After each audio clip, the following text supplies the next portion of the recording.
سلام حبوباتي، ان شاء الله تكونوا كامل بخير وبصحه جيده. انا في نعمه والحمد لله، ربي يدومها عليكم وعليا ان شاء الله. رحب بالمشتركات جدوا نقول لهم اهلا وسهلا بكم معنا. بلا ننسى المشتركات وحباتي الغاليات نقول لهم راكم منوريني.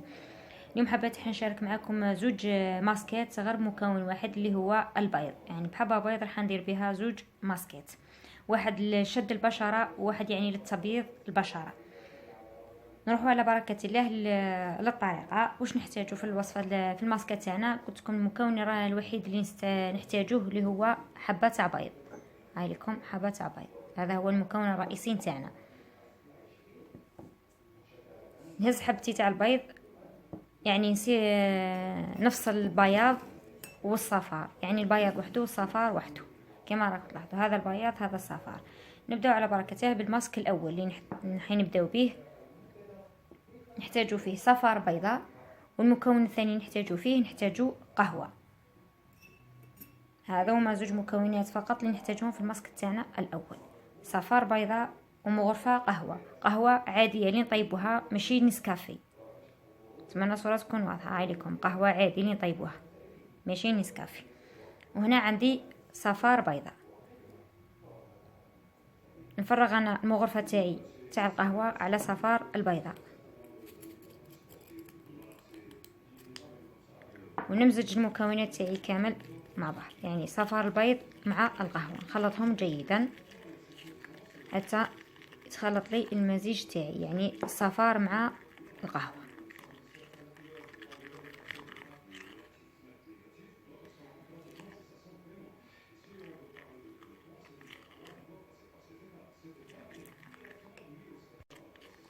هاوليكم الخليط اللي تحصلت عليه تاع الماسك الاول. انا دوك مانيش راح نطبقو حتى نديرو الماسك الثاني ونوريكم طريقة التطبيق تاعهم في زوج. هاوليكم الماسك تاعي الاول صار جاهز. نروحو للماسك تاعي الثاني. واش نحتاج فيه؟ نحتاج فيه بياض بيضاء، ونحتاج فيه النشا اي المايزينا.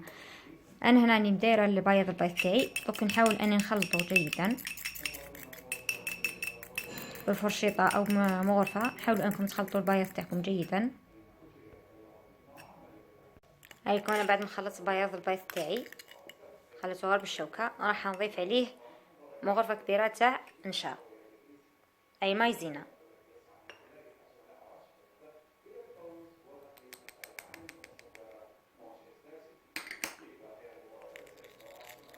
ونخلط جيدا المكونين تاعي في عفوا ندبت الحاله. انا خلطت البيض تاعي مع نشا جيدا. انا خلطهم ونرجع لكم باش نوريكم طريقه التطبيق تاع الماسكات في زوج. نهاولكم انا الخليط تاعي كيفاش اصبح. بياض البيض مع نشا، هذا هو الماسك تاعي الثاني. ثم تحصلت على زوج ماسكات، الماسك الاول الماسك الثاني. الماسك الاول بصفار البيض، الماسك الثاني بياض البيض. الاول ضفت له القهوه، الثاني ضفت له النشا. نروحوا على بركه الله التطبيق نتاع الماسك. انا هنا حنبدا معكم بالماسك الثاني ومن بعدين ندير لكم الماسك الاول. هاوليكم طريقه التطبيق تاعو. نطبقوه على بشره تكون نظيفه.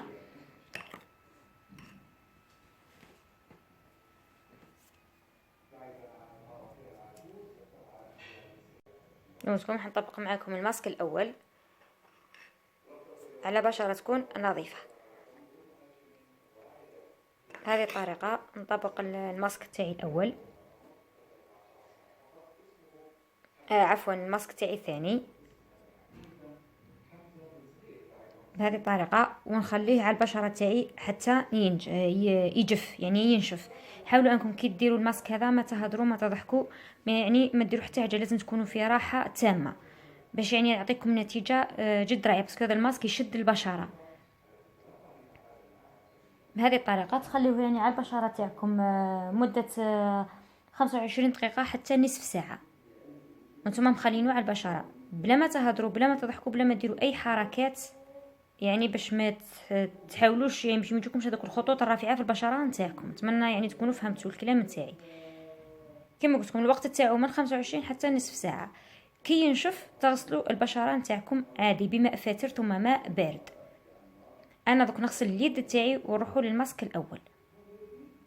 انا غسلت يد تاعي من الماسك الاول، عفوا الماسك الثاني. روحوا للماسك الاول. الماسك الاول هو تاع القهوه وصفار البيض. حاولوا انكم تطبقوه يعني بيديكم احسن، خير من الفرشات، ولا حبيتوا تستعملوا الفرشاة تستعملوها بهذه الطريقه. حاولوا انكم تطبقوها على البشرات على الوجه تاعكم كامل بهذه الطريقه. اتمنى الصوره تكون واضحه. كذلك يعني تكون البشره تاعكم تكون نظيفه. هذا الماسك راه ثم ينشف، يعني مده 15 دقيقه راه ينشف الماسك هذا. انا نخليه ينشف ونوريكم يعني كيفاش ينشف وكيفاش نحيوه باش يعني تفهموا الطريقه جيدا. انا هاوليكم انا بعد ما خليت الماسك على اليد تاعي. نتمنى الصوره تكون واضحه كيفاش جف. نتمنى الصوره تكون واضحه في اليد تاعي.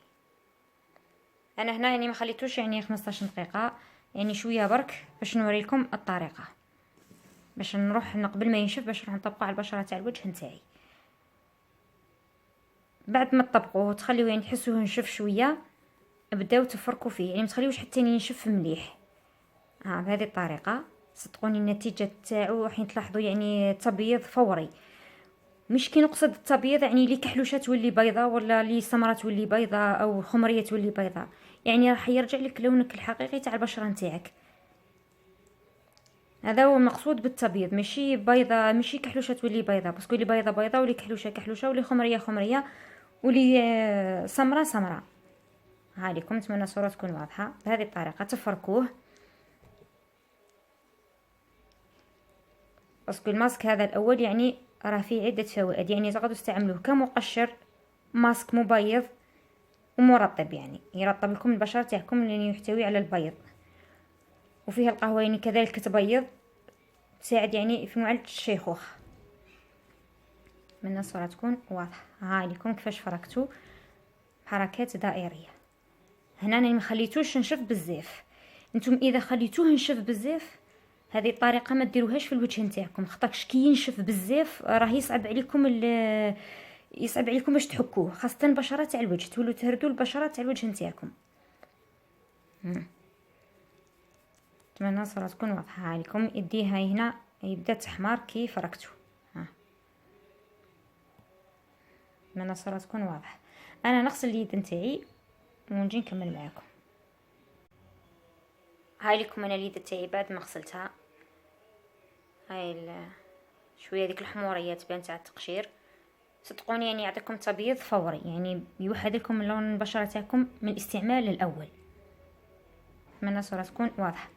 هذا بالنسبه للمقشر تاعنا الاول اللي عباره عن صفار البيض والقهوه. هو راه طروازونه، منه مقشر منه مبيض منه مرطب، يعني راه يقشر لكم ويبيض لكم البشره ويرطبها لكم. هو اول ماسك ديروه يعني بعد ما تغسلوا البشره تاع الوجه نتاعكم عادي طول طبقوا هذا البشره، طبقوا هذا الماسك. يعني بما رانا في الصيف ما كان لا قرايه لا خرجه لا دخله، رانا مع الحجر، يعني استغلوا الفرصه وتهلاو يعني شويه في رواح. كما قلت لكم نتهلاو شويه في رواحتنا، يعني بمكون بسيط متواجد في اي منزل، ما كانش منزل ما فيش هذو المكونات. هذا بالنسبه للماسك الاول. وهذه يعني هذو زوج ماسكات يستعملوا مره واحده في الاسبوع، يعني يديروهم مره واحده في الاسبوع، وصدقوني النتيجه تاعهم فوريه، يعني راح تلاحظوا النتيجه فوريه يعني من اول استعمال. كما قلت لكم هذا راه الماسك الاول راه فيه طروازونه، مقشر مبيض ومرطب يعني في نفس الوقت.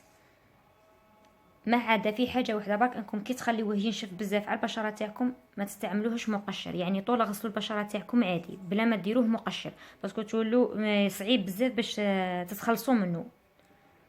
هذه النقطه اللي لازم يعني ننبهكم منها. اذا خليتوه قل من 15 دقيقه تقدروا تفركوه كما شفتوني. انا خليتوش نشف مليح باش فركتو، بصح كون خليتوه نشف كان حيصعب عليا النزع تاعو، تما نولي نغسلو طول. انا هنا استعملته كمقشر، على حبيت نخليه لكم شويه ناشف في اليد نتاعي، يعني خليتوش نشف جيدا. هذا بالنسبه للماسك الاول. نروحوا للماسك الثاني.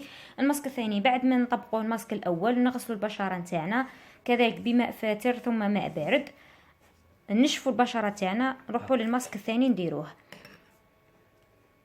هذا الماسك الثاني عباره عن يعني يشد لكم البشره نتاعكم، فيه كولاجين باش يشد لكم البشره نتاعكم. كذلك طبقوه خليوه يعني من 25 دقيقه حتى لنصف ساعه كي ينشف كما شفتوني المره اللي وريتكم في اليد نتاعي، كي ينشف تغسلوا البشره تاعكم بماء فاتر ثم ماء بارد، وترشوا ماء الورد تكونوا دايرينه في الثلاجه او اي مكعبات ثلجيه تكونوا تستعملوهم للبشره تاعكم. بعد ما تنشف البشره تاعكم من ماء الورد او من ذوك المكعبات، رطبوا باي كريم مرطب. يعني استغلوا الفرصه، رانا قاعدين لا قرايه لا خدمه لا خرجه لا دخله، استغلوا الفرصه وتهلاو يعني في رواحتكم. يعني غير مكون واحد اللي هو حبه تاع بيض، راني درت منها 2 ماسكات والنتيجه تاعهم جد رائعه يعني، ونتيجه فوريه. يعني راح تلاحظوا بياض يعني ونعومه في البشره تاعكم من اول استعمال. ونصح الناس يعني اللي يكون عندهم هكذا خرجات ولا مناسبات على غيله ما تكونش موجده روحها، يعني دير هذا الماسك على بالي بلي راح تفرح بالنتيجه. يعني دير حبه بيض دير بها 2 ماسكات راح يعني تنبهر بالنتيجه. كذلك هذا الماسك يندار مره واحده في الاسبوع. ما هذو الماسكات في زوج ما يتخباوش باسكو ينشفوا ويبسوا، راهم يصلحوا للوجه وللجسم يعني واليدين والرجلين. انا هذه الكميه راني راح نديرها للبشره تاع الوجه نتاعي ونديرها ليديا، ولا بقى لي شوي نديرها كذلك اعزكم الله الرجليه. اذا كنتوا يعني في عائله بزاف خواتات ولا يعني مع بعض في الدار، يعني راهي تكفيكم غير البشره تاع الوجه نتاعكم، يعني كامل ديروا كنت واحد دير الوجه نتاعها. ولا كنتي وحدك يعني في المنزل ديريها وما تخبيهاش، يعني استعمليها في نفس اليوم للبشره تاع وجهك وليديك وحتى رجلك او للجسم نتاعك باكمله، ونتيجه جد جد فوريه ورائعه على ضمانتي. يعني ديروها وما كنتش رايحين تندموا، ما تخافوش منها. الحاجه الوحيده اللي ننصحكم بها برك قبل ما ننسى، انكم كي ديروا الماسكات هذو ما تهضروش، لازم تكونوا في راحه باش يعني تستفادوا من الماسكات.